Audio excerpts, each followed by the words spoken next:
بسم الله الرحمن الرحيم. الحمد لله رب العالمين. اللهم صل وسلم وبارك على محمد وعلى آل محمد. اللهم انفعنا بما علمتنا وعلمنا ما ينفعنا وزدنا علما وبارك لنا في علمنا ورزقنا الإخلاص في القول والعمل كاملا وعلما نافعا لا ينسى وتوفيقا دائما وصحة ويقينا وعافية. اللهم سيبا نافعا، اللهم سيبا نافعا، اللهم سيبا نافعا. اللهم ارحم إخواننا المستضعفين من المؤمنين. اللهم عليك بمن ظلم المؤمنين.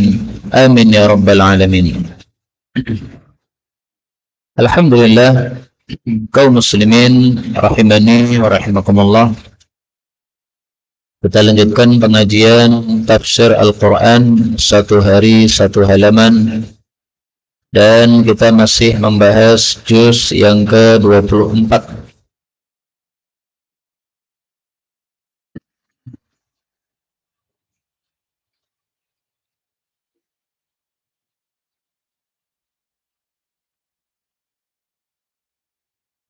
Yaitu pada halaman 479 surah Fussilat ayat 21 sampai 29 insyaallah taala.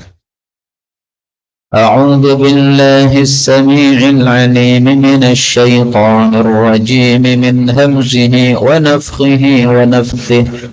وقالوا لجلودهم لم شهدتم علينا قالوا أنطقنا الله الذي أنطق كل شيء وهو خلقكم أول مرة وإليه ترجعون وما كنتم تستترون أن يشهد عليكم سمعكم ولا أبصاركم ولا جلودكم ولكن ظننتم أن الله لا يعلم كثيرا مما تعملون وذلكم ظنكم الذي ظننتم بربكم أرداكم فأصبحتم من الخاسرين فإن يصبروا فالنار مثوى لهم وإن يستعتبوا فما هم من المعتدين وقيضنا لهم قرناء فزينوا لهم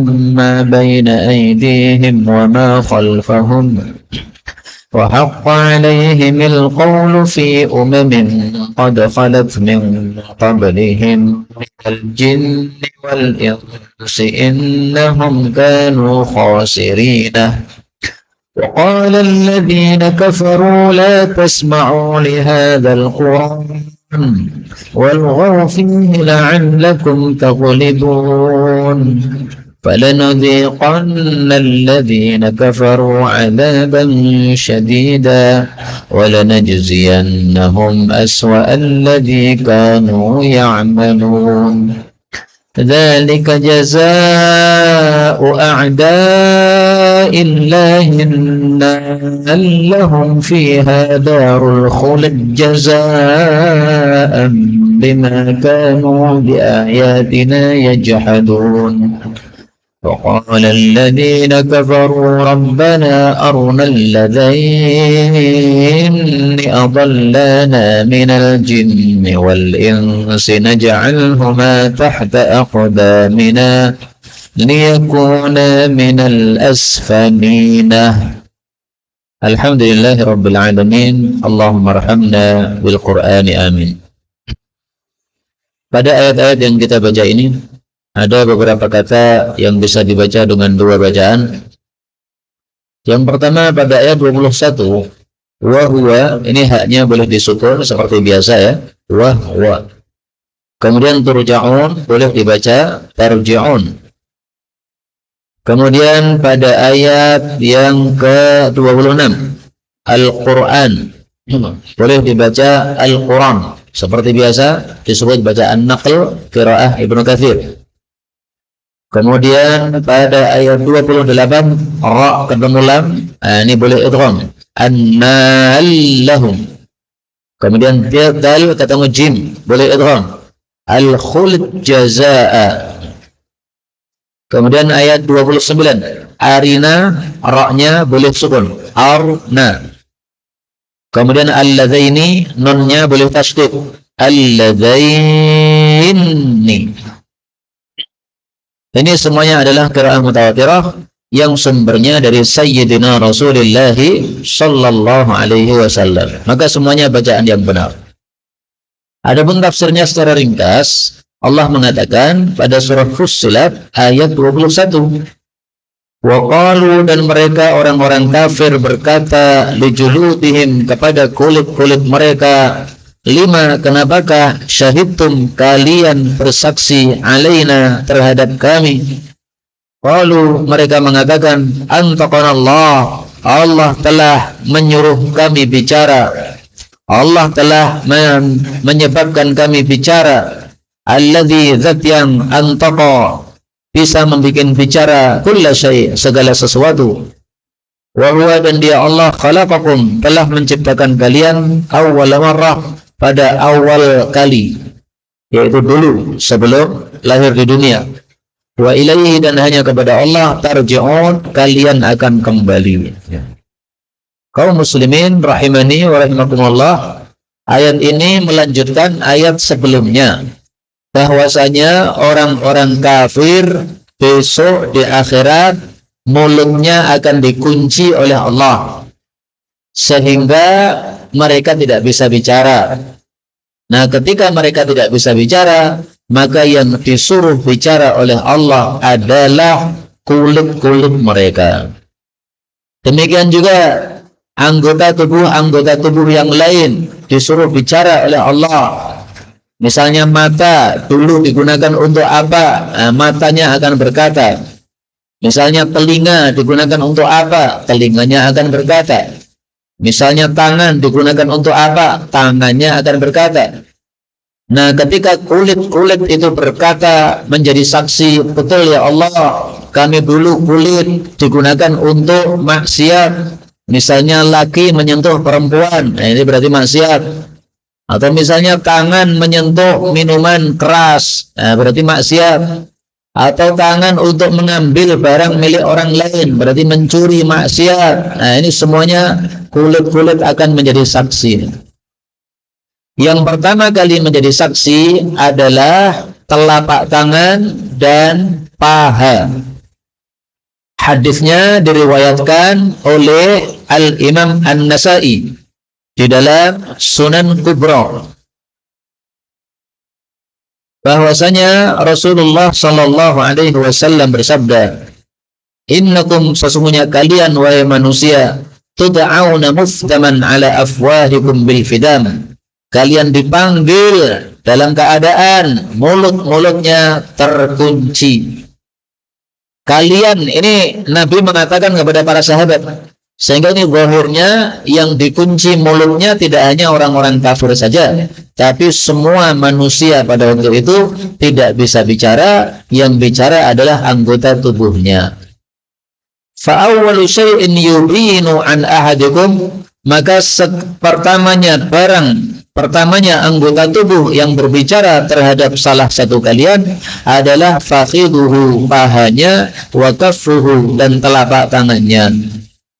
Karena itu mari kita berhati-hati, jangan sampai kita melakukan dengan paha kita perbuatan maksiat, nanti akan menjadi saksi pertama kali di akhirat. Orang berzina, nah nanti pahanya yang pertama kali akan menjadi saksi. Betul ya Allah, dulu saya paha dibuka untuk menzinai seorang perempuan yang bukan istrinya. Demikian juga tangan ini akan bersaksi, betul ya Allah, dulu saya digunakan untuk mencongkel kotak infak masjid sehingga mencuri uang masjid. Atau tangannya mengatakan, betul ya Allah, dulu saya menyentuh-nyentuh perempuan yang bukan mahram, pacarnya, bukan istrinya. Nah, maka ini akan menjadi saksi kelak di akhirat. Yang pertama kali adalah apa? Tangan sama paha. Karena itu Rasul sallallahu alaihi wasallam memberikan pesan kepada kita untuk hati-hati terhadap tangan kita. Rasul mengatakan, la tabsut yadaka illa ila khairin, atau kama qala, jangan kamu hamparkan tanganmu kecuali untuk kebaikan. Kita ambil beberapa faedah dari ayat ini. Faedah yang pertama, di sini disebutkan yang berbicara adalah kulit-kulit mereka. Tapi apakah hanya kulit yang bicara? Tidak hanya kulit yang bicara. Karena Allah Subhanahu wa taala mengatakan pada ayat sebelumnya, sam'uhum wa absaruhum wa juluduhum. Yang jadi saksi adalah pendengaran, mata, dan kulit. Bahkan dalam hadis tadi, paha juga menjadi saksi, telapak tangan juga menjadi saksi. Maka ringkasnya yang menjadi saksi adalah seluruh anggota tubuh kita. Wallahu a'lam bis-shawab. Kemudian perkataan ini, antaqanallah, Allah yang telah menyuruh kami bicara. Artinya kami tidak bisa menolak, wong kita disuruh oleh Allah. Jadi kulit ini bicara, maka si manusia pemilik kulit menegur kulit, kulit, kamu kenapa malah menjadi saksi yang memberatkan saya? Maka ketika dicela seperti itu, kulitnya mengatakan, gimana lagi, ini disuruh oleh Allah. Kalau Allah sudah menyuruh, nggak bisa ditolak sama sekali. Sama dengan mata kita, kalau disuruh oleh Allah ngantuk, nggak bisa ditolak, pasti akan ngantuk. Tangan juga begitu, disuruh bicara, tidak bisa menolak, pasti akan bicara. Kemudian kata-kata ini, antaqa kulla syai', Allah bisa membuat bicara segala sesuatu. Jadi segala makhluk Allah kalau mau bicara bisa dengan kehendak Allah. Meskipun dia adalah makhluk atau benda mati. Batu misalnya bisa bicara. Dalilnya dalam hadis yang sahih, Rasul sallallahu alaihi wasallam bersabda,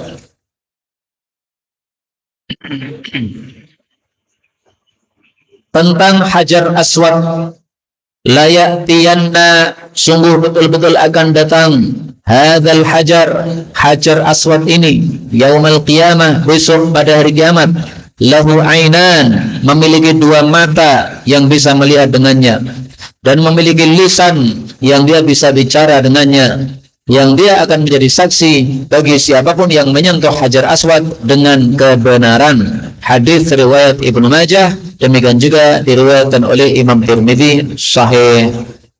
Maka batu bicara itu bagi Allah Subhanahu wa taala adalah sangat-sangat biasa dan tidaklah mustahil sama sekali. Amin. Kemudian kita lanjutkan ayat berikutnya. Allah mengatakan, wa ma kuntum, dan tidaklah kalian wahai manusia, tastatirun, bisa menutupi diri, ayyashhada alaikum, bahwasanya menjadi saksi terhadap kalian, sam'ukum, pendengaran kalian, wala absarukum, tidak pula penglihatan-penglihatan kalian, wala juludukum, tidak pula kulit-kulit kalian, walakin akan tetapi dhanantum, kalian mengira, yaitu dulu ketika di dunia, annallaha, bahwasanya Allah, la ya'lamu, tidak mengetahui, katsiran, banyak, mimma ta'malun, dari apa yang kalian amalkan. Ayat 22 ini masih ucapannya kulit. Jadi kulit tadi ucapannya mulai dari sini.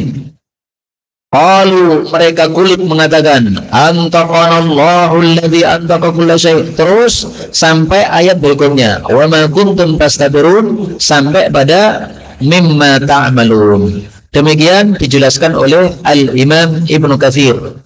Jadi ucapannya kulit sampai pada kalimat apa? Mimma ta'malun. Jadi kulitnya menasihati manusia yang ngomong tadi. Kalian wahai manusia, kalian tidak bisa menyembunyikan diri kalau sudah disaksikan oleh telinga kalian, mata kalian, kulit kalian. Artinya ketika di dunia kita mengamalkan sesuatu, apakah kita bisa menutup diri dari kulit kita? Ya nggak bisa dong. Karena dimanapun kita berada, kulit kita pasti menyaksikan kita. Misalnya kita masuk kamar mandi, apakah kulit kita di luar kamar mandi? Kan tidak, kan ikut masuk ke dalam. Maka apapun yang dilakukan oleh seseorang di kamar mandi, kulitnya pasti menjadi saksi. Maka mereka mengatakan, wa ma kuntum tastatirun, kalian tidak bisa menjadi menutupi diri.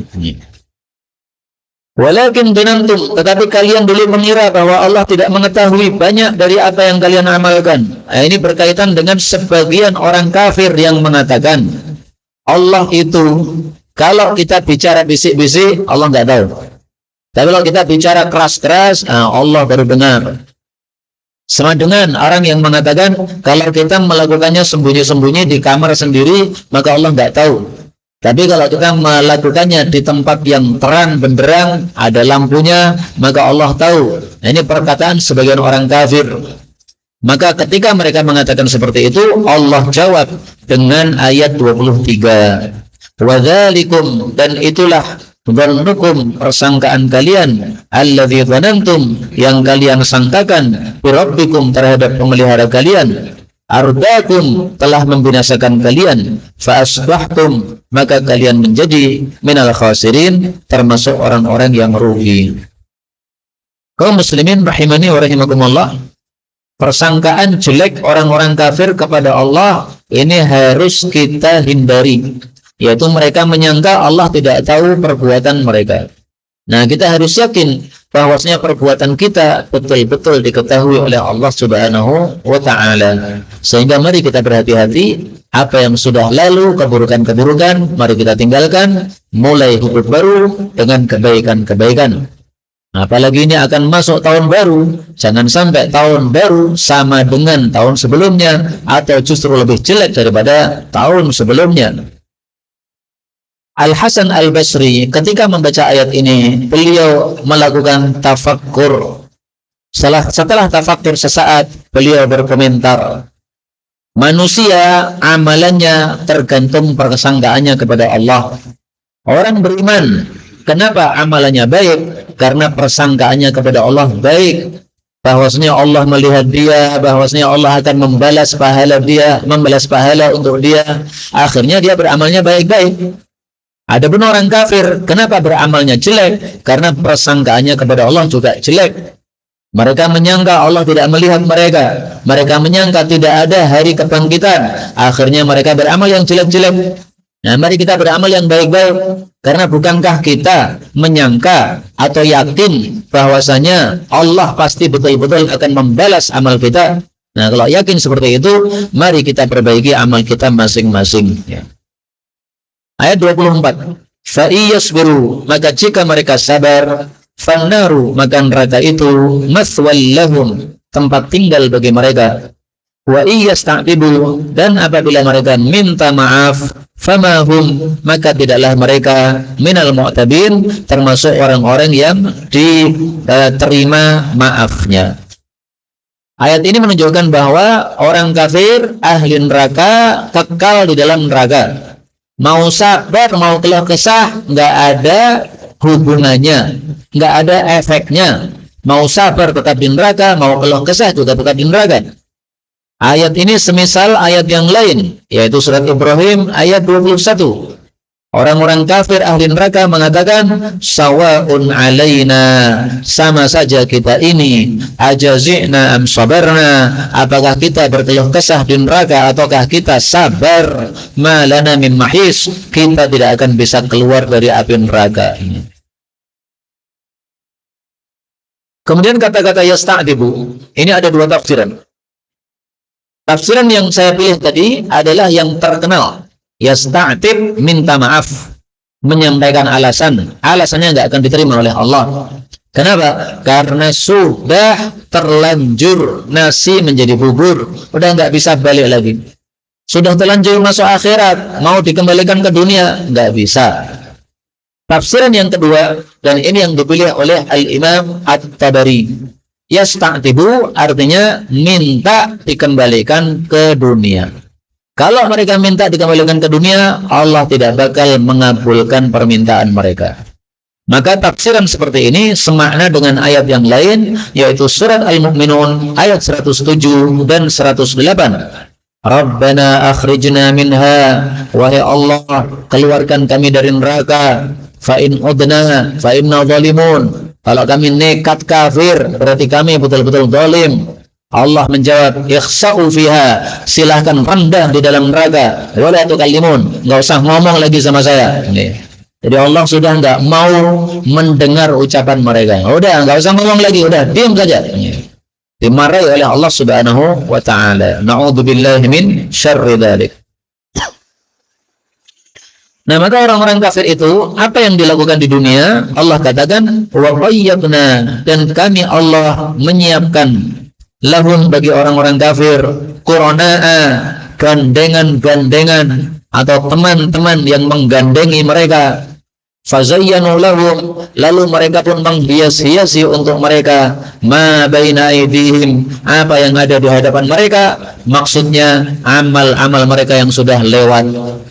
Wa ma khalfahum, dan apa yang di belakang mereka, maksudnya amal mereka yang akan datang. Jadi maksudnya orang-orang kafir itu sudah disiapi oleh Allah setan-setan yang menggandengi mereka. Yang dimaksud Qurana ini adalah setan baik dari kalangan manusia maupun dari kalangan jin, menyertai mereka sehingga terus-menerus mengajak keburukan kepada mereka. Akhirnya sampai mati tidak tobat, sampai mati masih beragama kafir, Kristen dan sebagainya. Nah, maka setan-setan itu tugasnya adalah menghias-hiasi amal mereka yang sudah lewat, demikian juga amal mereka yang akan datang, sehingga mereka merasa sudah berada dalam petunjuk. Coba panjenengan datang ke gereja, dakwah kepada mereka, wahai bapak-bapak yang di gereja, kalian berada dalam kesesatan, bahaya, bisa masuk neraka, segera masuk Islam. Pasti mereka mengatakan, kamu yang sesat, kami sudah benar.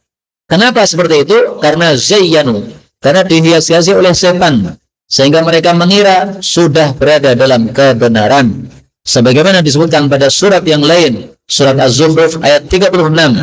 Allah mengatakan, wa may ya'shu 'an dzikrir rahman, siapa yang berpaling dari peringatan Allah, nuqayyid lahu syaitanan, kami akan gandengkan atau kami akan siapkan kepadanya seorang setan, maka dia menjadi teman dekatnya. Wa innahum la yasuddunahum 'anis sabil wa yahsibuna annahum muhtadun. Mereka mengira bahwa mereka sudah mendapatkan hidayah. Ini namanya penyakit syubhat. Penyakit syubhat itu bagaimana? Dia berada dalam kesesatan, tapi mengira berada dalam kebenaran. Penyakit ada dua. Ada syahwat, ada syubhat. Yang lebih ngeri adalah syubhat. Kalau syahwat, sebenarnya pelakunya tahu, ini saya ini melakukan jelek, tahu ya. Misalnya syahwat untuk mencuri, pelakunya tahu, sebenarnya maling ini yang enggak baik. Tapi ya gimana lagi, saya butuh duit.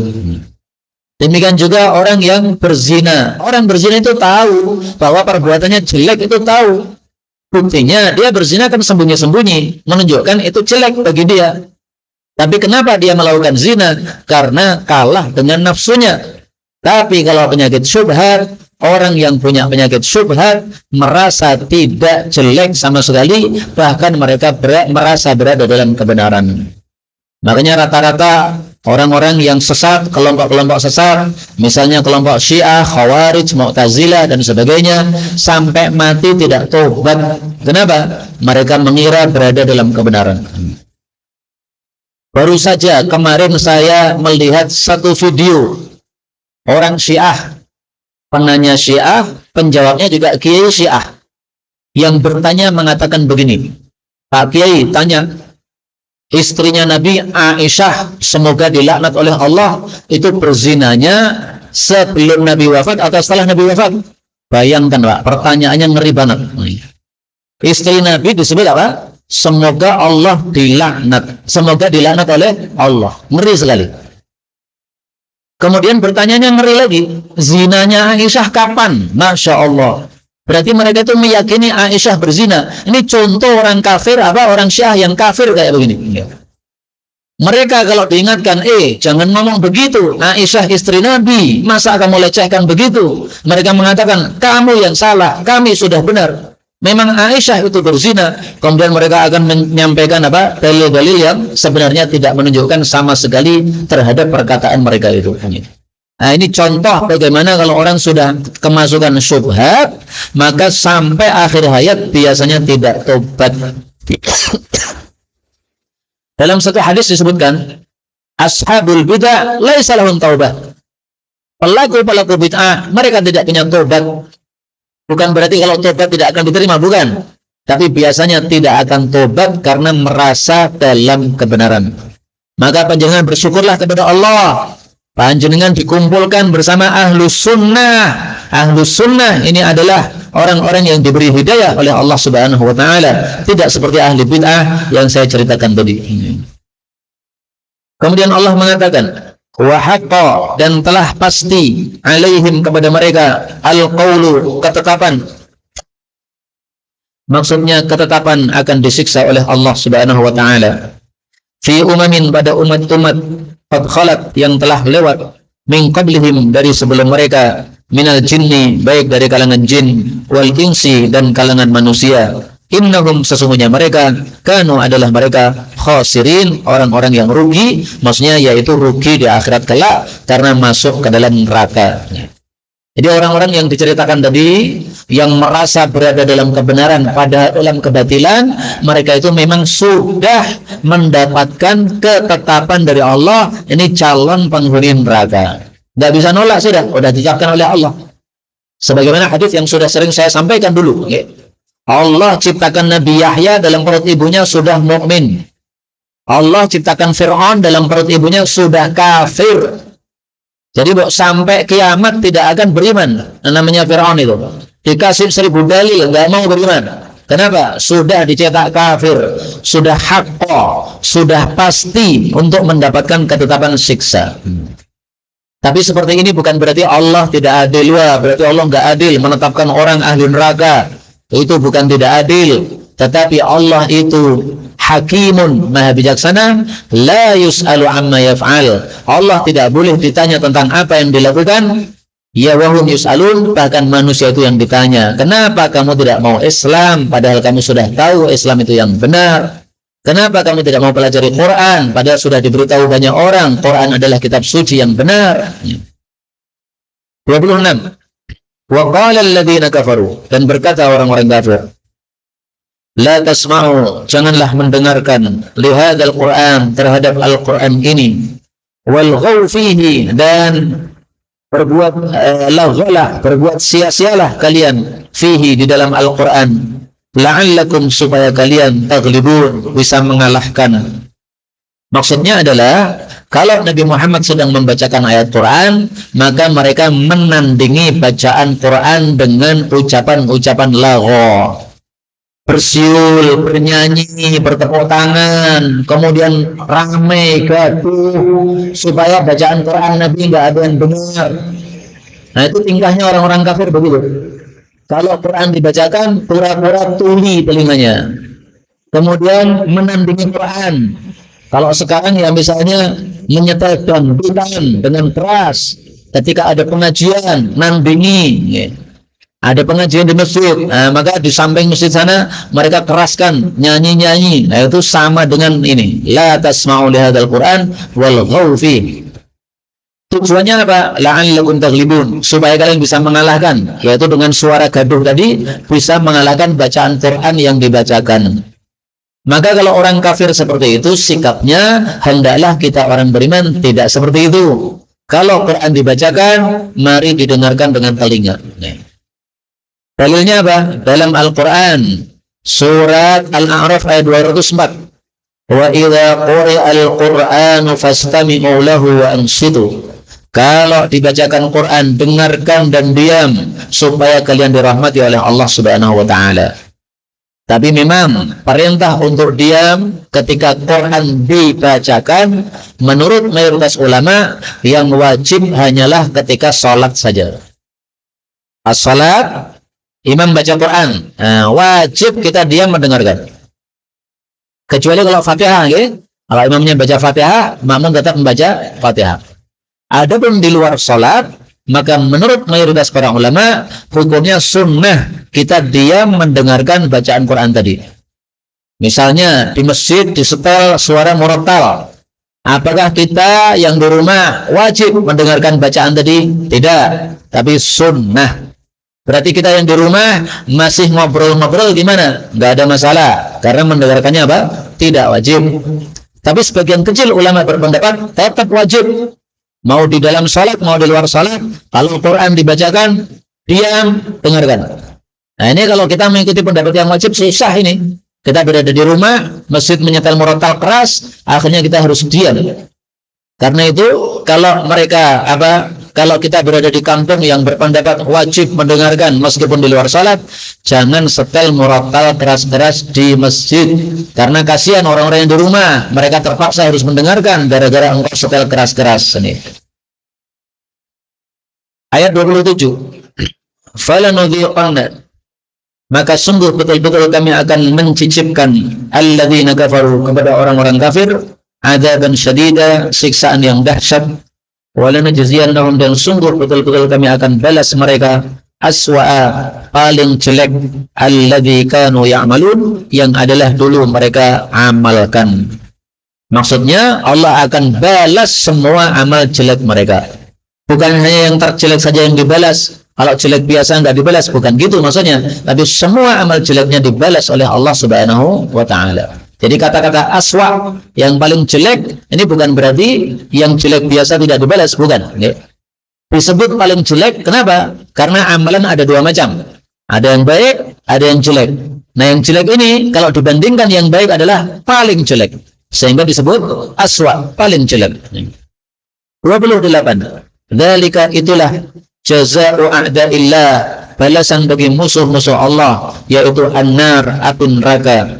Lahum, bagi mereka, fiha, di dalam neraka, darul khuldi, rumah kekal, jazaan, sebagai balasan, bima kanu, terhadap apa yang adalah mereka dulu, yaitu di dunia, bi ayatina, terhadap ayat-ayat kami, yajhadun, mereka membantah. Jadi orang kafir kekal di dalam neraka. Mereka punya tempat di neraka namanya Darul Khuldi. Kaum muslimin rahimani wa rahimakumullah, diingat-ingat.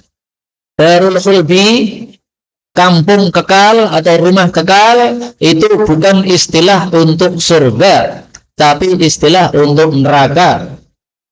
Meskipun surga juga kekal, tetapi Allah tidak menyebut dengan istilah Darul Khuldi.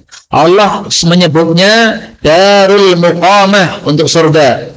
Sama-sama artinya kekal, ya. Darul Khuldi, rumah kekal. Darul Muqamah juga rumah kekal. Surat Fatir ayat 35. Nah ini istilah jangan dibolak-balik. Istilah Darul Khuldi untuk neraka, kita pakai untuk surga. Kebalik. Istilah Darul Muqamah untuk surga, kita pakai untuk neraka. Kebalik. Sebagian orang itu suka menggunakan istilah kebalik-balik begitu. Misalnya Imam naik mimbar mengatakan, kaum muslimin, mari kita perbaiki hablum minallah, hablum minan nas. Ini istilah ngawur ini. Hablum minallah, hablum minan nas. Lihat dalam Al-Quran surat Ali Imran, itu istilah untuk Yahudi.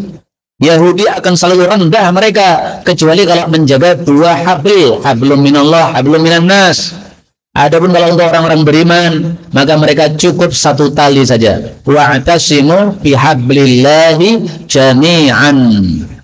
Ini Pak Khatib tadi sebenarnya maksudnya bagus, maksudnya benar, tapi istilahnya yang salah. Sama dengan kalau saya mengatakan semoga bapak-bapak masuk di dalam surga Darul Khuldi. Ngawur itu. Darul Khuldi itu neraka. Meskipun surga itu memang khuldi, kekal, betul, tapi ini istilah neraka, jangan dipakai untuk surga, terbalik. Ayat 29. Wa qala, dan berkata alladzina kafaru, orang-orang kafir, Rabbana, wahai Rabb kami, arina, tunjukkan kepada kami, alladzaini, dua orang, adallana, yang telah menyesatkan kami, minal jinni wal insi, dari kalangan jin dan manusia. Naj'alhuma, kami akan menjadikan keduanya, tahta aqdamina, di bawah telapak kaki kami. Maksudnya akan kami injak-injak mereka. Liyakuna, supaya keduanya menjadi minal asfalin, termasuk orang-orang yang paling rendah. Paling rendah maksudnya di dasar neraka yang paling bawah. Ini menunjukkan bahwa orang-orang kafir setelah masuk ke dalam neraka, mereka saling mencaci maki antar mereka, saling mencela antar mereka. Antar mereka siapa? Antara pengikut dengan ketuanya, antara pastor dengan jamaahnya. Yang jamaahnya akan menyalahkan pastor, gara-gara Pak Pastor kami semua masuk neraka. Coba kalau kalian tidak mengajari kami di gereja, kami akan datang ke masjid ikut pengajian, akhirnya masuk surga. Nah, maka pastornya disalahkan juga nggak mau, mencela juga. Dan itu disebutkan oleh Allah dalam banyak ayat. Misalnya Allah Subhanahu wa taala mengatakan pada surat Al-Ankabut ayat 25. Wa qala, Nabi Ibrahim mengatakan, innamat takhadtum min dunillahi awthana, tiada lain kalian itu menyembah selain Allah arca-arca, mawaddatan bainakum, yang menjadi kecintaan antar kalian fil hayatid dunya, cuma di dunia saja. Menyembah cinta kepada yang disembah, tapi cuma di dunia. Tsumma yaumal qiyamati yakfuru ba'dukum bi ba'din, kemudian besok di hari kiamat akan saling mengkafiri satu dengan yang lain. Wa yal'anu ba'dukum ba'dha, dan saling melaknat satu dengan yang lain. Saling mencela, saling melaknat, saling menyalahkan. Itu adalah nasib orang kafir dalam neraka. Sebaliknya, orang-orang beriman, mereka saling rukun, saling akrab, saling ramah tamah, saling berhadapan-hadapan, saling minum bersama-sama. Karena itu saya ulangi lagi nasihat saya dulu. Kalau orang-orang beriman nasibnya di surga adalah saling rukun, saling akrab, saling senyum. Kenapa kita di dunia malah pilih saling padu selama orang-orang muslim? Kalau nasibnya sama-sama di akhirat nanti saling akrab, kenapa akrabnya enggak sekalian di dunia? Jadi saling akrabnya kita mulai di dunia saja, sehingga nyaman terus-menerus. Di dunianya nyaman, di akhiratnya nyaman. Daripada kita saling bermusuhan sesama muslim, sehingga di dunia kita nggak nyaman, meskipun nanti di akhirat tetap akan nyaman, tapi di dunia nggak nyaman. Lebih baik nyaman bersama-sama di dunia dan di akhirat. Karena itu sekali lagi, sesama muslim jangan saling berperang. Sesama muslim beda pengajian, jangan saling tuduh, jangan saling menyerang. Marilah kita berukhuwah. Kalau ada orang menuduh kita sesama muslim, nggak usah diladeni, katakan saja, ana muslim, anta muslim, nahnu muslimun. Saya muslim, anda muslim, kita semua muslim. Kenapa bertengkar? Kalau bermusuhan sama orang kafir saja, jangan orang beriman saling bertengkar. Maka orang beriman adalah ukhuwah, sebagaimana kata Allah dalam Al-Quran, innamal mu'minuna ikhwah. Sebagai penutup, di sini saya tampilkan dua pendapat ulama tentang siapa yang dimaksud alladzaini adallana, dua orang yang telah menyesatkan kami.